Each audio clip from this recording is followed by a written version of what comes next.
ഇത് പ്രവാസത്തിന്റെ മണ്ണ്. മലയാളി ജീവിതത്തെ അടിമുടി മാറ്റിച്ച പരദേശ മണ്ണ്. പശ്ചിമേഷ്യൻ നഗരമായ ദുബൈക്ക് പറയാനുള്ളത് ലോകത്തെ മുഴുവനും ഉള്ളിൽ ആവാഹിച്ചെടുത്തതിന്റെ വിസ്മയ കഥകൾ. 180 രാജ്യങ്ങളിൽ നിന്നുള്ള മനുഷ്യരാണ് ഈ നഗരത്തെ ജീവസുറ്റതാക്കി തീർക്കുന്നത്. എല്ലാ തൊഴിൽ മേഖലകളിലും കാണാം വിദേശികളുടെ മേൽക്കൈ. മലയാളിക്കാണെങ്കിൽ അവന്റെ രണ്ടാം ജന്മദേശം തന്നെയാണ് ദുബൈ. 70കളുടെ ഉപജീവനം തേടിയെത്തിയ മലയാളികൾ ദുബൈയെ പടുത്തുയർത്തുന്നതിൽ നിർണായക പങ്കുവഹിച്ചു. പക്ഷേ ആണുങ്ങൾ നടത്തിയ ഗൾഫ് പലായനവും കുടുംബത്തിനും നാടിനും വേണ്ടി അവർ തങ്ങളുടെ ജീവിതം ഹോമിച്ചതിന്റെ കഥകളുമാണ് എല്ലാവർക്കും പറയാനുള്ളത്. കേരളത്തിൽ നിന്നുള്ള സ്ത്രീകൾ മണലാരണ്യത്തിൽ നടത്തുന്ന സഹനവും കഠിനാധ്വാനവും എന്തുകൊണ്ട് എവിടെയും രേഖപ്പെടുത്താതെ പോയി? ഒരു ക്യാമറയും ഈ കാഴ്ച എന്തുകൊണ്ട് ഒപ്പിയെടുത്തില്ല? ഇങ്ങനെയൊരു കൂട്ടർ നമുക്കിടയിൽ ഉണ്ടെന്ന ചിന്ത പോലും എന്തുകൊണ്ടില്ലാതെ പോയി? Hi, it's me Chris. Welcome to tea talk. ചോരക്കുഞ്ഞിനെ പോലും നാട്ടിൽ തനിച്ചാക്കി ജോലി ചെയ്യാനെത്തുന്ന ഗൾഫിലെ മലയാളി സ്ത്രീകളുണ്ട്. തങ്ങളുടെ ജീവിതത്തിനെ കുറിച്ച് അവർക്ക് പറയാൻ പലതും കാണില്ലേ? ടീ ടോക്ക് അന്വേഷിക്കുന്നത് അത് തന്നെയാണ്. ഇന്ന് വരെ മുഖ്യധാര മറച്ചുപിടിച്ച ഗൾഫിലെ മലയാളി സ്ത്രീകളുടെ ജീവിതത്തിലേക്കുള്ള ഒരു യാത്ര. ലോകത്തിന്റെ മിക്ക രാജ്യങ്ങളിൽ നിന്നും തൊഴിൽ തേടി ആയിരക്കണക്കിന് സ്ത്രീകളാണ് ഗൾഫിലുള്ളത്. എണ്ണത്തിൽ ഫിലിപ്പീൻസ് ആയിരിക്കും ഒരുപക്ഷെ മുന്നിൽ. പക്ഷേ കുടുംബഘടനയോട് കൂടുതൽ അടുത്തു നിൽക്കുന്ന പ്രകൃതമാണ് മലയാളി സ്ത്രീകളുടേത്. അങ്ങനെ തൊഴിലും ജീവിതവും ഇവർക്ക് ഇരട്ട വെല്ലുവിളികളായി മാറുകയാണ്. ഈ രണ്ടിനോടും നീതി പുലർത്തുന്നതിൽ ഇവർ എത്ര കണ്ട് വിജയിക്കുന്നു. ഒടുവിൽ ഇവരുടെ സഹനത്തിന് സ്വന്തം കുടുംബം പോലും എന്ത് വിലയാണ് കൽപ്പിക്കുന്നത്? മണലാരണ്യത്തിൽ സ്വന്തം ജീവിതം ഹോമിച്ചു കളയുന്ന ഈ മലയാളി പെൺകുടികൾ എന്താണ് ഒടുവിൽ നേടുന്നത്? ചോദ്യങ്ങൾ പലതാണ്. ടീ ടോക്ക് മറയില്ലാതെ തന്നെ ഈ ചോദ്യങ്ങൾക്ക് ഉത്തരം തേടുന്നു. ഗൾഫിലെ മലയാളി സ്ത്രീകളുടെ അതിജീവനത്തിന്റെയും സഹനത്തിന്റെയും തുറന്നു പറച്ചിലേക്ക്. Come, let's chat.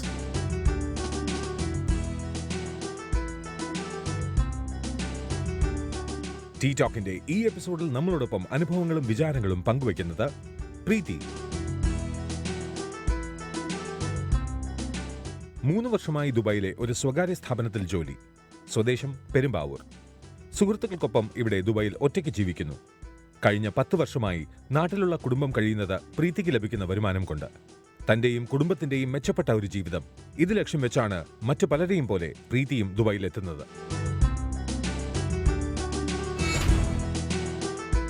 മേരി 8 വർഷമായി UAE-യിൽ. കൊച്ചിയാണ് സ്വദേശം. ഭർത്താവും കുടുംബാംഗങ്ങളും നാട്ടിൽ. സാഹചര്യങ്ങളുടെ സമ്മർദ്ദം കാരണം കടൽ കടന്ന അസംഖ്യം സ്ത്രീകളുടെ പ്രതിനിധി. ജീവിതം ഒറ്റയ്ക്ക്. കുടുംബത്തിന് മാന്യമായ ഒരു ജീവിതം ഉറപ്പാക്കാൻ കഠിനാധ്വാനം ചെയ്യുന്നു.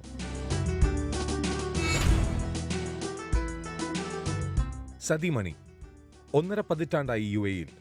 ഏറെക്കാലം അധ്യാപികയായി ജോലി ചെയ്തു. ദല എന്ന സാംസ്കാരിക സംഘടനയുടെ സജീവ പ്രവർത്തക. മലയാളികൾക്കിടയിലെ സാമൂഹിക സാംസ്കാരിക പ്രവർത്തനത്തിൽ സജീവം.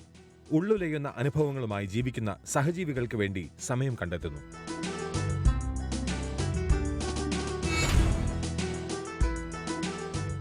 അഞ്ജു പ്രശാന്ത് 5 വർഷമായി ദുബായിൽ. എയർപോർട്ട് ഫ്രീ സോണിൽ അഡ്മിൻ എക്സിക്യൂട്ടീവായി ജോലിയിലാണ്.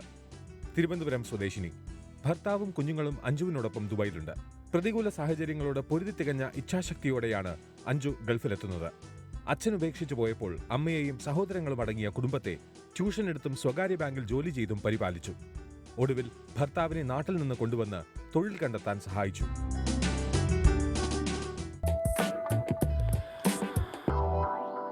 ഒരു സ്ത്രീ ഇവിടെ വന്ന് ജോലി ചെയ്യുന്നു, ഒറ്റയ്ക്ക് ജോലി ചെയ്യുന്നു. കുടുംബത്തിനെ രക്ഷിക്കാൻ വേണ്ടി ഇവിടെ വന്ന് ജോലി ചെയ്യുന്ന ആ സ്ത്രീ നേരിടുന്ന കഷ്ടങ്ങൾ.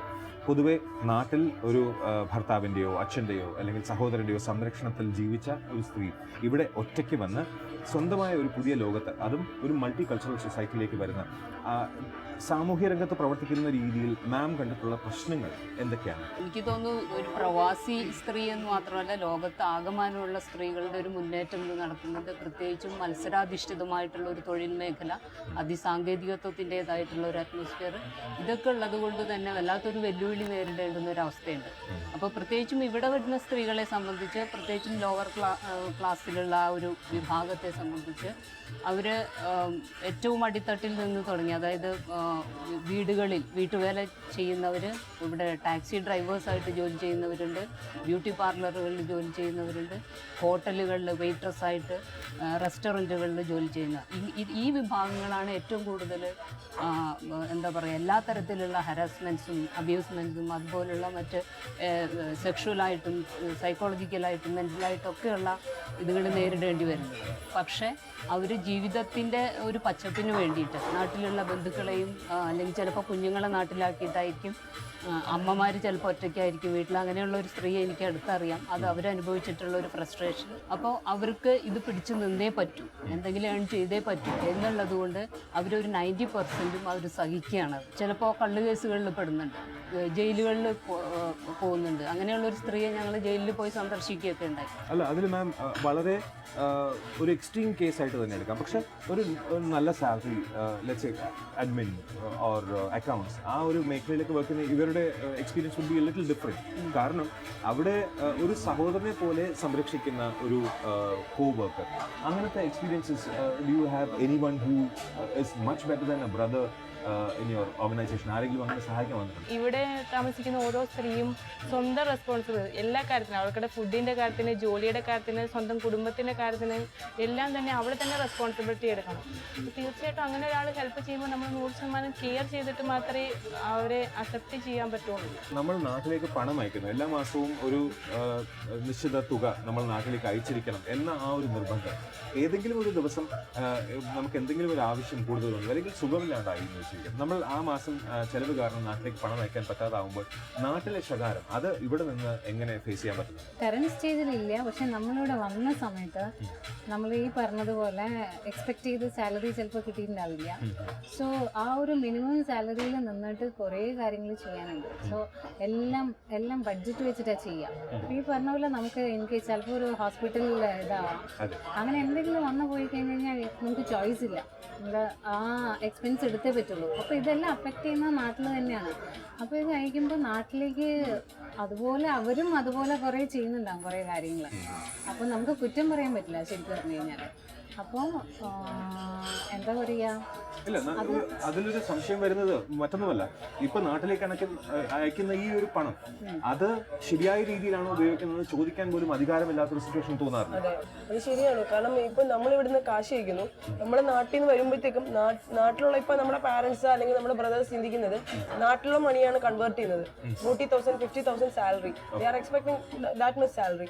ബട്ട് നമ്മൾ ഇവിടെ വന്നു കഴിയുമ്പോൾ അക്കോമഡേഷന് പോകും, മീൻസ് ഫുഡിന് പോകും. അത് കഴിഞ്ഞിട്ട് പിന്നെ നമുക്ക് വളരെ തുച്ഛമായിട്ട് അപ്രോക്സിമേറ്റ്ലി ഒരു നിശ്ചിത ബഡ്ജറ്റിനുള്ളിൽ നമുക്ക് അയക്കാൻ പറ്റത്തുള്ളൂ. അപ്പോൾ അയക്കുമ്പോൾ അവർ വിചാരിക്കുന്നത് നമ്മളിവിടെ ലാവിഷായിട്ട് താമസിക്കുന്നു, മീൻസ് ഇത്രയും രൂപ കിട്ടുന്നു, അതിലവളെ ഞങ്ങൾക്ക് ഇത്ര മാത്രമേ അയക്കുന്നുള്ളൂ മീൻസ്. അപ്പോൾ ഇത് കൂടാതെ അവളവിടെ നല്ല ലാവിഷായിട്ട് കഴിയുവാണ്, ആ ഒരു ചിന്ത ഒബിയസ്ലി അവരുടെ കയ്യിൽ അവരുടെ മൈൻഡിൽ ഉണ്ടാവുന്നുണ്ട്. മീൻസ് എല്ലാവരുടെ കാര്യത്തിലെന്നല്ല ഞാൻ പറയുന്നത്, മീൻസ് ഓൾമോസ്റ്റ് 80% എൻ്റെ ഫ്രണ്ട്സിനോടുള്ള അനുഭവത്തിൻ്റെ ബേസിൽ എൻ്റെ പേഴ്സണൽ അനുഭവത്തിൻ്റെ ബേസിൽ ഞാൻ പറയുകയാണ്, 80% ആൾക്കാർക്കും അങ്ങനൊരു ചിന്ത, മീൻസ് എല്ലാവരും നാട്ടിലെ മണി കൺവേർട്ട് ചെയ്തിട്ട് ആ രീതിയിലാണ് ചിന്തിക്കുന്നത്. പിന്നെ ഇപ്പോൾ നമ്മളിപ്പോൾ ചെല്ലുന്നിടത്ത് മീൻസ് ഇപ്പോൾ ഞാനിപ്പോൾ ഇവിടെ വന്നതിന് ശേഷം ഹസ്ബൻഡ് ഇവിടെ ഉണ്ടായിരുന്നു, വന്നതിന് ശേഷം പുള്ളിക്കാരൻ്റെ ഫാദറിന് സുഖങ്ങളുണ്ടായി. അപ്പോൾ എമർജൻസി ആയിട്ട് പുള്ളിക്കാരൻ 2-3 തവണ നാട്ടിൽ പോകേണ്ടി വന്നു. അപ്പോഴേക്കും കമ്പനി പുള്ളിക്കാരനെ ക്യാൻസൽ ചെയ്തു. ഞാൻ പ്രഗ്നൻ്റ് ആയിരുന്നു. ആ സമയത്ത് എനിക്കിവിടെ വേറെ ആരും ഹെൽപ്പിനില്ല. താമസിക്കുന്ന ഫ്ലോറിലാണെങ്കിൽ ഫുൾ ബാക്കിയുള്ള റൂമെല്ലാം ബാച്ചിലേഴ്സാണ്, ഒരു ഹെൽപ്പിന് ആരും ഇല്ല. രാത്രി ആകുമ്പോഴത്തേക്കും ബ്രീത്തിങ് പ്രോബ്ലം അങ്ങനെയുള്ള ഒത്തിരി പ്രശ്നങ്ങൾ വന്നിട്ടുണ്ട്. അപ്പോൾ ഞങ്ങൾ ഒരു ഫ്ലാറ്റ് എടുത്തിട്ടാണ് വന്നത്. അപ്പോൾ ഞങ്ങൾ റിയൽ എസ്റ്റേറ്റ് കടയിൽ നിന്നാണ് ഈ ഫ്ലാറ്റ് എടുത്തിട്ടുണ്ടായിരുന്നത്. അത് കഴിഞ്ഞ് ഹസ്ബൻഡ് എമർജൻസി ആയിട്ട് നാട്ടിൽ പോയി. സഡൻലി മീൻസ് ഒരു നോട്ടീസ് ഞങ്ങളുടെ വീട്ടിൽ വന്നു, മീൻസ് ഇതിൻ്റെ ഓണർ ചേഞ്ച് ആയി, ലോക്കൽ സൈറ്റ് എടുത്തു, ഇനി നിങ്ങൾക്ക് ഇവിടെ താമസിക്കാൻ പറ്റില്ല. പുള്ളിക്കാരൻ പോയി ഓൾറെഡി. മീൻസ് പിന്നെ എനിക്കൊരു ഓപ്ഷൻ ഇല്ല, ഞാൻ ഫൈറ്റ് ചെയ്തേ പറ്റുള്ളൂ. പ്രഗ്നൻ്റ് ആണ്, മീൻസ് ഹോസ്പിറ്റൽ ചിലവ്, മീൻസ് ഇവിടുന്ന് മാറണമെന്ന് പറഞ്ഞാൽ പെട്ടെന്ന് എനിക്ക് മാറാൻ വേറൊരു ഓപ്ഷൻ ഇല്ല. അവസാനം ഇതിന് ഇടയിൽ കളിക്കുന്ന ഏറ്റവും ദുഃഖകരമായ സത്യം എന്താണെന്ന് വെച്ച് കഴിഞ്ഞാൽ, ഇന്ത്യൻസ് ആണ് ഇതിൻ്റെ ഇടയിൽ നിന്നിട്ട് ഇന്ത്യൻസിനെ ചവിട്ടി താഴ്ത്തുന്നത്. അതാണ് ഏറ്റവും മീൻസ് നമുക്ക് സഹിക്കാൻ പറ്റാത്തത്. എസ്പെഷ്യലി മീൻസ് നോർത്തും സൗത്തും തമ്മിലുള്ള ഡിസ്പ്യൂട്ട് നല്ലപോലെ ആൾക്കാർ ഇവിടെ വർക്കൗട്ട് ചെയ്യുന്നുണ്ട്. ഗൃഹനാഥ എന്ന വാക്കിന് ഇവിടെ പ്രസക്തിയേറുന്നു. സ്ത്രീകൾ കുടുംബത്തെ നയിക്കുന്നു. ഈ സംവാദം അല്പനേരത്തിൽ തുടരും. പൊതുവെ ഒരു ഗൾഫുകാരൻ അവൻ ഭാര്യയ്ക്ക് വിസിറ്റ് വിസ അയച്ചു കൊടുക്കുന്നു, ഭാര്യ വന്ന് കണ്ടുപോകുന്നു. ആ ഒരു നിലയിൽ നിന്ന് മാറി സ്ത്രീകളുടെ കാര്യം എടുക്കുകയാണെന്നുണ്ടെങ്കിൽ ഭർത്താവിന് വേണ്ടിയിട്ട് വിസ എടുത്ത് ഭർത്താവിന്റെ നാട്ടിൽ നിന്ന് കൊണ്ടുവരുമ്പോൾ അവൾക്ക് വലിയ ജാടയാണ്, അവള് വിസിറ്റ് വിസ എടുത്തു തന്നു എന്ന് പറയുന്ന തരുണങ്ങൾ, അങ്ങനെ എന്തെങ്കിലും ഉള്ള ഘട്ടങ്ങൾ വരാറുണ്ടോ? സ്ത്രീകൾ വിദ്യാഭ്യാസത്തിൽ മുൻനിരയിലാണ് നാട്ടിൽ. അപ്പോൾ അതുകൊണ്ട് തന്നെ ഭർത്താക്കന്മാർ ഇപ്പോൾ കുറഞ്ഞ വിദ്യാഭ്യാസം, ഇപ്പോൾ ഒരു 10ാം ക്ലാസ് ഉള്ളവനായാലും ചിലപ്പോൾ LLBയോ അല്ലെങ്കിൽ BEdോ അല്ലെങ്കിൽ ടീച്ചേഴ്സ് അങ്ങനെയൊക്കെയുള്ള ജോലികളിലുള്ളവരായിരിക്കും കല്യാണം കഴിക്കുന്നുണ്ടാവുക. അപ്പോൾ അവർ ഇവിടെ ജോലി നോക്കാൻ വേണ്ടിയിട്ട് അവരെ കൊണ്ടുവരുന്നു, അവർക്ക് ജോലി ശരിയാവുന്നു. അപ്പോൾ സ്വാഭാവികമായിട്ടും ഒരു തരം ഈഗോ ക്ലാഷ് അവരുടെ ഇടയിൽ ഉണ്ടാവാറുണ്ട്. പിന്നെ ഇപ്പം നമ്മളെ ഇപ്പോൾ ഹസ്ബൻഡിന് ഇപ്പോൾ എമർജൻസി ആയിട്ട് ഇതുപോലെ പോകേണ്ടി വന്നു, നമ്മളെ വിസിറ്റ് വിസയിൽ എടുത്തു, പുള്ളിക്കാരൻ വന്നു 3 മാസവും പുള്ളിക്കാരന് സാലറി ഉണ്ടാവത്തില്ല. ആ 3 മാസവും വൈഫിന്റെ സാലറിയിലായിരിക്കും ഫുൾ ചെലവ് നടന്നു പോകുന്നത്. പുള്ളിക്കാരന്റെ ചെലവ് നോക്കണം, പുള്ളിക്കാരന് പുതിയ ജോലി അന്വേഷിക്കാനുള്ള ചെലവ് നോക്കണം, റെന്റ്, ബാക്കിയുള്ള എല്ലാ കാര്യങ്ങളും നടക്കും. ഇതിന്റെ ഇടയിൽ പുള്ളിക്കാരന് ചില സമയത്ത് തിരിച്ചു പറയും, മീൻസ് നിന്റെ ചെലവിൽ നിൽക്കുന്നതുകൊണ്ടല്ലേ നീ ഈ ചെയ്യുന്നത്. ബട്ട് നമ്മുടെ ഫ്രസ്ട്രേഷൻ ഒരു ലിമിറ്റിനപ്പുറം ആകുമ്പോൾ ഒബിയസ്ലി നമുക്കും താങ്ങാൻ പറ്റുന്ന ലിമിറ്റിനപ്പുറം ആകുമ്പോഴായിരിക്കും നമ്മൾ എന്തെങ്കിലും പറയുന്നത്. നേരത്തെ പറഞ്ഞതുപോലെ നമ്മുടെ വീട്ടിലിരിക്കുന്നവർക്ക് അറിയില്ല ഇവിടെ എന്താ നടക്കുന്നതെന്നുള്ളത്. അവർ വിചാരം ഇവിടെ എന്താ പറയുക, കാശെന്ന് പറഞ്ഞു കഴിഞ്ഞാൽ ഇങ്ങനെ വെറുതെ കിട്ടുകയാണ്. നമ്മൾ കഷ്ടപ്പെടുന്നതോ അല്ലെങ്കിൽ നമ്മുടെ ബുദ്ധിമുട്ടൊന്നും അവർ മനസ്സിലാക്കുന്നില്ല. അപ്പം ഒരു ദിവസം എനിക്ക് തോന്നി, എൻ്റെ ഹസ്ബൻഡ് വന്ന് ഇത് കണ്ട് മനസ്സിലാക്കണം എന്ന് തോന്നിയിട്ട് കുറേ നാൾക്ക് ശേഷമാണ് ഹസ്ബൻഡിന് വന്ന് കണ്ടപ്പോൾ കാര്യങ്ങൾ മനസ്സിലായി. അപ്പോൾ ഇതുപോലെ എല്ലാ ഹസ്ബൻഡുമാരും മനസ്സിലാക്കണം എന്നാണ് ഞാൻ പറയുന്നത്. കാരണം പെണ്ണുങ്ങൾക്ക് അങ്ങനെ വന്നിട്ട് വെറുതെ അങ്ങനെ ജോലി ചെയ്യാൻ പറ്റില്ല. മെജോറിറ്റി പെണ്ണുങ്ങൾ നല്ല രീതിയിൽ ജോലി ചെയ്ത് കാശുണ്ടാക്കുന്നവരാണ്. പക്ഷെ കുറച്ച് പേര് ചിലപ്പം ഈ നേരത്തെ പറഞ്ഞതുപോലെ ചീറ്റിങ്ങിലൊക്കെ പെട്ട് പോകുന്നുണ്ട്. അപ്പം ഇനിയെങ്കിലും നമുക്ക് അങ്ങനെ ഒരു ഇത് ഉണ്ടാവാണ്ട് ശരിക്കും വന്നു കഴിഞ്ഞാൽ നോക്കേണ്ടതാണ്. ഇപ്പോൾ സാമൂഹിക സംഘടനകൾ ഇതിനും മുന്നിലേക്ക് വരുന്ന സമയത്ത് ഇതിൽ കുറേ റെസ്ട്രിക്ഷൻ ഉണ്ട്. അതായത് ഇത്തരം ഒരു കോസിന് വേണ്ടി വർക്ക് ചെയ്യാൻ മടിക്കുന്ന പുരുഷന്മാർ പോലുമുണ്ട്. അതും ഇത്തരം സന്നദ്ധ സംഘടനകളിൽ പോലും. അത്തരം ഏതെങ്കിലും തിക്ത അനുഭവങ്ങളുണ്ടോ? സ്ത്രീകളുടെ വിഷയത്തിൽ എന്തെങ്കിലും ഒരു സഹായത്തിന് വേണ്ടി മുന്നിലേക്ക് വന്ന സമയത്ത് അങ്ങനെ എന്തെങ്കിലും പ്രശ്നങ്ങൾ ഉണ്ടായിട്ടുണ്ടോ? ഈ അടുത്തിടെ വന്ന ഒരു കുട്ടി, ഒരു 20 വയസ്സുള്ള ഒരു കുട്ടി, അങ്ങനെ ഈ സെക്സ് വർക്കേഴ്സ് മീൻസ് റാക്കറ്റ്സിൻ്റെ ഇടയിൽ നിന്ന് രക്ഷപ്പെടാൻ ശ്രമിക്കുകയും അങ്ങനെ ഈ കുട്ടി ഇതറിഞ്ഞിട്ട് ഒരു മീഡിയ പ്രവർത്തക ഇത് അന്വേഷിച്ച് പോവുകയും അവരെ പിടിക്കാനുള്ള ശ്രമങ്ങളൊക്കെ നടത്തി എംബസിയിലൊക്കെ അറിയിക്കുകയൊക്കെ ചെയ്തിരുന്നു. അപ്പോൾ ഇവർക്ക് വേണ്ടത്ര സപ്പോർട്ട് കൊടുക്കുന്നതിന് പകരം ഇവിടുത്തെ പല മീഡിയ പ്രവർത്തകരും അവരെ ഡിസ്കറേജ് ചെയ്തതായിട്ടാണ് അവരെന്നോട് പറഞ്ഞത്. മാത്രമല്ല ഇവിടുത്തെ ഒരു മീഡിയയിൽ അത് വരികയും ചെയ്തിരുന്നു. സന്നദ്ധ സംഘടനകളോ അല്ലെങ്കിൽ സോഷ്യൽ വർക്കേഴ്സിന് ഒരു ലിമിറ്റ് ഉണ്ടല്ലോ, ഇവിടുത്തെ നിയമം, അതുപോലെ തന്നെ നമ്മളുടെ ഇവിടെ പ്രവൃത്തി ചെയ്യുന്നതിനുള്ള ലിമിറ്റേഷൻസ്, അതിനൊക്കെ ഉള്ളിൽ നിന്നുകൊണ്ട് നിയമപരമായിട്ട് അല്ലാതെയോ ഏത് തരത്തിലുള്ള സഹായങ്ങൾ ചെയ്യാം എന്ന് അന്വേഷിക്കുകയും പറ്റുന്ന രീതിയിലൊക്കെ ഇപ്പോൾ ഇവിടുത്തെ സോഷ്യൽ ഓർഗനൈസേഷൻസ് ചെയ്യുന്നുണ്ടെന്നാണ് എൻ്റെ ഒരു ധാരണ. ഇതിൽ വേറൊരു aspect of lady working here, ഒരു സ്ത്രീ ഇവിടെ ജോലി ചെയ്യുന്ന സമയത്ത് അവർക്ക് അവരുടേതായിട്ടുള്ള ഇപ്പോൾ കുക്കിംഗ് ആയാലും ശരി, ഷോപ്പിംഗ് ആയാലും ശരി, ഇതിലെല്ലാത്തിലും റെസ്ട്രിക്ഷൻ എന്ന ആ ഒരു മോഡിലേക്ക് പോകുന്നുണ്ട്. പക്ഷെ അടുത്ത ബന്ധുക്കളുടെയൊക്കെ കല്യാണത്തിന് അവർക്ക് പണം അയച്ചു കൊടുക്കാന്നല്ലാതെ നമ്മൾക്കൊന്ന് പോയി കാണുവാനോ അല്ലെങ്കിൽ എൻജോയ് ചെയ്യാനോ അതിലും ഒരു എതിര് അഭിപ്രായം ഉണ്ടാവുമല്ലോ. ഇത്രേ അയച്ചുള്ളൂ, അങ്ങനെ ഒത്തിരി പരാതികൾ വരും. ഇത്ര നാളായിട്ട് ഗൾഫിലാണ്, അല്ലെങ്കിൽ ഇത്ര സാലറി കിട്ടുന്നുണ്ട്, ഇത്ര അടുത്ത ബന്ധുവായിട്ട് ഇത്രയും അയച്ചിട്ടുള്ളൂ, ഇത്രേ ചെയ്തിട്ടുള്ളൂ, അല്ലെങ്കിൽ ഒന്നും വന്നിട്ടില്ല. അപ്പം നമ്മൾക്ക് ലീവ് കിട്ടിയിട്ടുണ്ടാവില്ല. ലീവ് എടുത്തു കഴിഞ്ഞാൽ ടിക്കറ്റിന്റെ ഫെയർ അല്ലെങ്കിൽ സാലറി ആ മാസത്തെ കിട്ടത്തില്ല. അപ്പം നമ്മുടെ പൈസയുടെ ഞെരുക്കം കൊണ്ട് നമ്മൾ ചിലപ്പോൾ എന്തെങ്കിലും എക്സ്ക്യൂസ് പറഞ്ഞിട്ട് അത് ഒഴിവാകും. അപ്പം അവർക്ക് ഒത്തിരി പരാതിയായിരിക്കും, അല്ലെങ്കിൽ ചെന്നിട്ടില്ല എന്നുള്ള പരാതി ഏറ്റവും കൂടുതലുണ്ടാവും. എപ്പോഴും പെണ്ണുങ്ങൾ എന്ന് പറയുമ്പോഴത്തേക്കും ഈ നേരത്തെ പറഞ്ഞതുപോലെ എല്ലായിടത്തും പ്രിഫറൻസ് ആണുങ്ങൾക്ക് തന്നെയാണ്. ഈ പെണ്ണുങ്ങൾ ഇന്ന കാര്യങ്ങൾ ചെയ്യുന്നു എന്ന് പറയുമ്പോഴത്തേക്കും അതിന് എത്ര നന്നായിട്ട് നമ്മൾ ചെയ്തു കഴിഞ്ഞ് കഴിഞ്ഞാലും പോരായ്മകളുണ്ടാവും. ഇപ്പോൾ പത്രം എടുത്ത് നോക്കി കഴിഞ്ഞാൽ എപ്പോഴും കാണുന്നത് ഡൽഹി, ബോംബെ, കേരളം എന്ന് പറഞ്ഞ് ഓരോ സ്ഥലങ്ങളിൽ മാത്രം വ്യത്യാസമുള്ളൂ. പക്ഷേ പീഡനങ്ങൾ വളരെയധികം കൂടിക്കൊണ്ടിരിക്കുന്ന നാട്ടിൽ അങ്ങനത്തെ കേസസ് കാണുന്നു. പക്ഷേ അതിനെ കമ്പയർ ചെയ്യുമ്പോൾ ഇവിടെ ഞാൻ നേരത്തെ പറഞ്ഞ പോലെ ഇങ്ങനത്തെ റാക്കറ്റിൽ പെടുന്നവരല്ലാതെ സ്ത്രീ സുരക്ഷിതയാണെന്ന് തോന്നാറ് 100% ഇവിടെ സുരക്ഷിതമാണ്. നമ്മുടെ നാട്ടിൽ നമുക്ക് 8 മണി പോട്ടെ 6:30 പോലും നമുക്ക് ബസ് സ്റ്റോപ്പിൽ തനിയെ പോയി നിൽക്കാൻ നമുക്ക് പേടിയാണ്. മീൻസ് ചുറ്റുമുള്ള ആൾക്കാർ എന്ത് പറയും. ഇവിടെ രാത്രി 12 മണിക്കാണെങ്കിൽ പോലും 1 മണിക്കാണെങ്കിലും നമുക്ക് ഫ്രീ ആയിട്ട് ഇറങ്ങി നടക്കാം. നമ്മുടെ അപ്പുറ ഫ്ലാറ്റുള്ള ആൾക്കാർ പോലും നമ്മളോടൊന്നും ചോദിക്കത്തില്ല. മീൻസ് നമ്മളെ സൂക്ഷിക്കുക, അത് മാത്രമേ ഇവിടെ ഉള്ളൂ. അവനവന് വിശ്വാസം ഉണ്ടെങ്കിൽ നമുക്ക് ഏത് പാതിരാത്രി എവിടെയും ആരുടെ കൂടെയും പോയിട്ട് വരാം എന്ന് പറഞ്ഞിട്ട് തെറ്റായ രീതിയിലല്ല. മീൻസ് ഇവിടെ ആണും പെണ്ണും കൂടെ നടന്നാലും ആർക്കും ഒരു പ്രശ്നമില്ല. ഇപ്പോൾ ഫോർ എക്സാമ്പിൾ ഇപ്പോൾ താങ്കളുടെ കൂടെ ഞാനിപ്പോൾ പുറത്ത് വന്നെന്ന് പറഞ്ഞാലും നമ്മൾ തമ്മിൽ മീൻസ് ഇപ്പോൾ ഇരിക്കുന്നു ഒരു ഓപ്പൺ ഡിസ്കഷൻ ആണ്.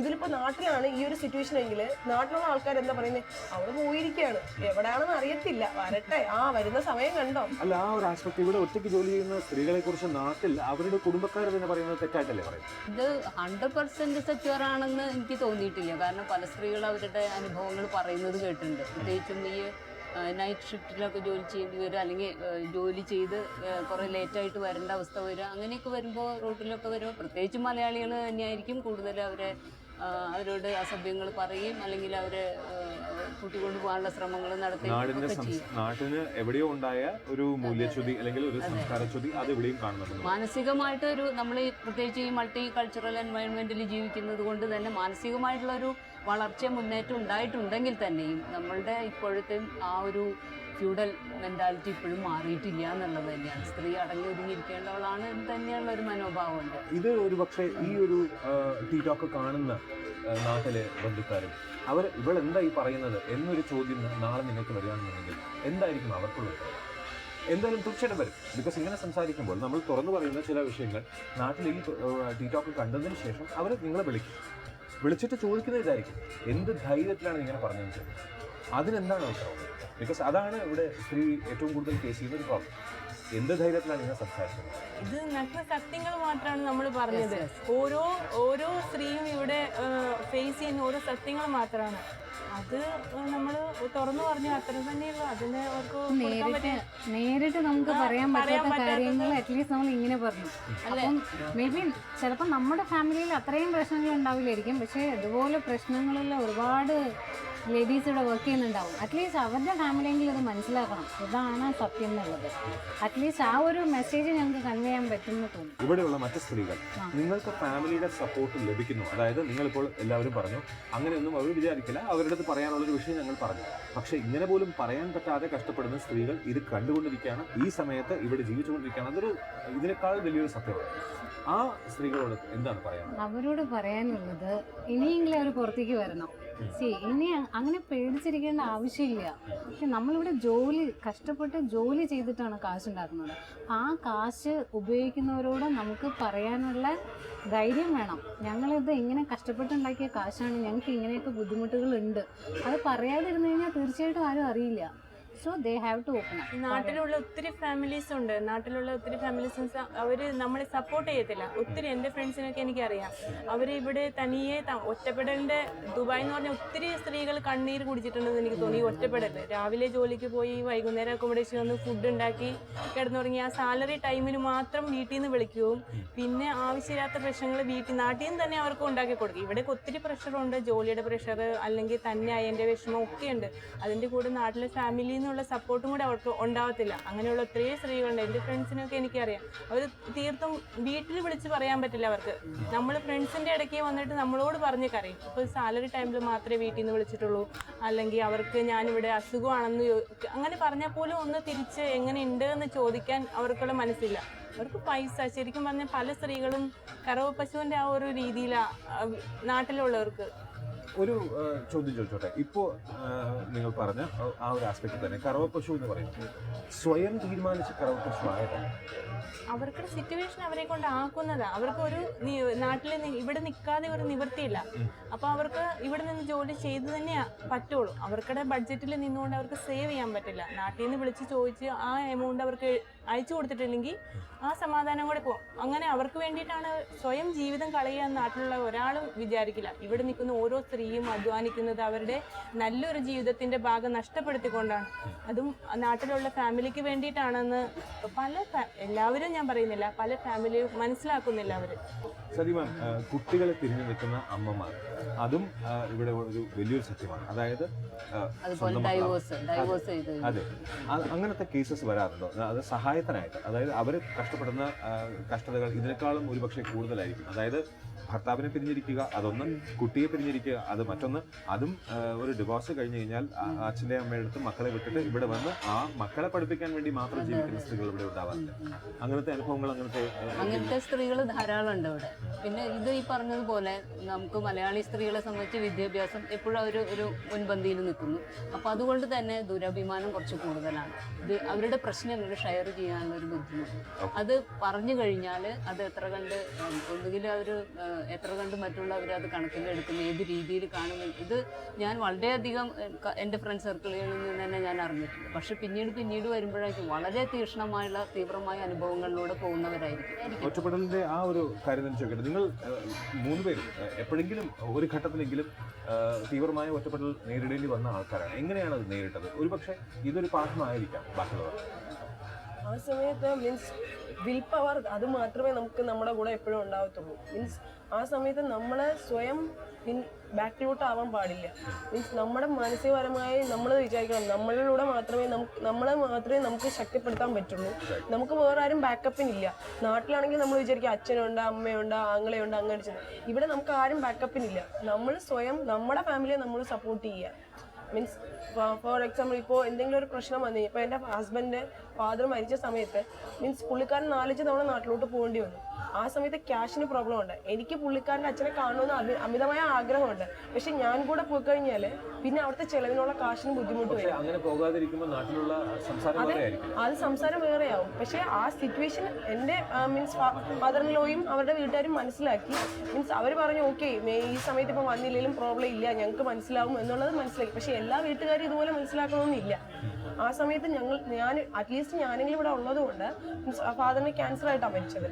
അപ്പോൾ അതിനുള്ള എക്സ്പെൻസ് അങ്ങനെയുള്ള കാര്യങ്ങൾ അതെല്ലാം മാനേജ് ചെയ്യണമെങ്കിൽ ഒരാളുടെയെങ്കിലും ഇൻകം പ്രോപ്പറായിട്ട് വന്നിട്ടുണ്ടെങ്കിൽ ആ സമയത്ത് നമ്മുടെ ഫാമിലിയിൽ നിന്ന് ഏറ്റവും വലിയ സപ്പോർട്ടാണ്. അപ്പോൾ എൻ്റെ ഹസ്ബൻഡ് ആ സമയത്ത് ഞാൻ ചെയ്ത വലിയൊരു സപ്പോർട്ടാണ്. അത് പുള്ളിക്കാരന് നന്നായിട്ട് മനസ്സിലാക്കുന്നുണ്ട്, പുള്ളിക്കാരൻ്റെ ഫാമിലി മെമ്പേഴ്സ് അതുപോലെ മനസ്സിലാക്കുന്നുണ്ട്.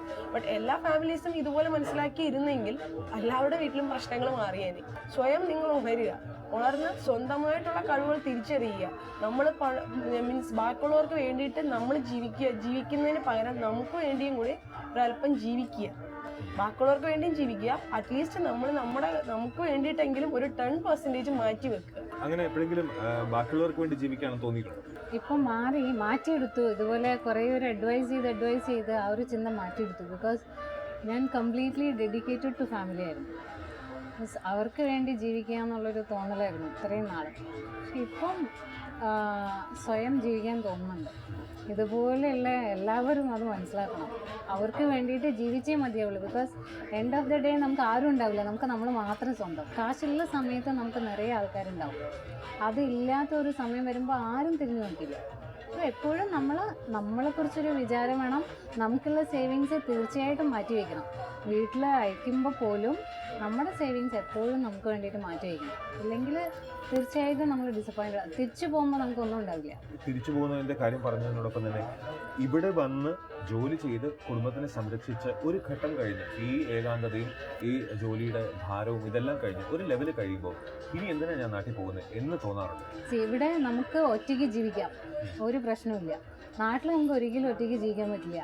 നാട്ടിൽ നമ്മുടെ ഹസ്ബൻഡ് ഉണ്ടായിട്ടും അച്ഛനമ്മ ഉണ്ടായിട്ടും എല്ലാവരും ഉണ്ടായിട്ടും നമുക്ക് ഒരു സെക്യൂരിറ്റി ഇല്ല. അപ്പോൾ ഇവിടുത്തെ ആ ഒരു സിസ്റ്റമാറ്റിക് ആയിട്ടുള്ള കാര്യങ്ങൾ നമ്മുടെ നാട്ടിലൊന്നും സിസ്റ്റമാറ്റിക്കും അല്ല. അപ്പോൾ ഇവിടെ എല്ലാം സിസ്റ്റമാറ്റിക്കാണ്. അപ്പോൾ തീർച്ചയായിട്ടും ഒബ്വിയസ്ലി നമ്മൾ വിചാരിക്കും ഇനി എന്തിനാ തിരിച്ചു വേണം, ഇവിടെ തന്നെ അങ്ങ് നിന്നാൽ മതിയല്ലോ.